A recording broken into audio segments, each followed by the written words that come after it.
My name's Jack Baker. I'm from the Cherokee Nation.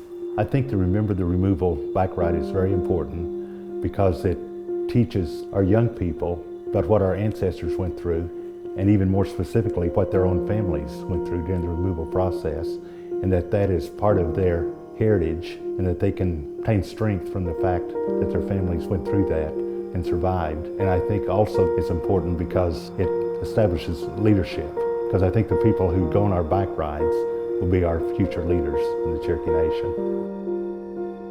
During the first part of the trip, since I'm familiar with the different areas, we will stop at sites particularly relevant to the Trail of Tears, and I can describe what events happened there or what the Cherokee people were going through at the time of removal at that place.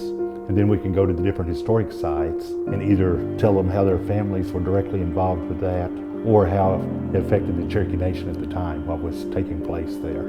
It makes it more personal to them, that it wasn't just an event back in history that you read about, that it was actually an event that happened to their family. And when they realize that it happened to their family, it does become emotional and a spiritual event.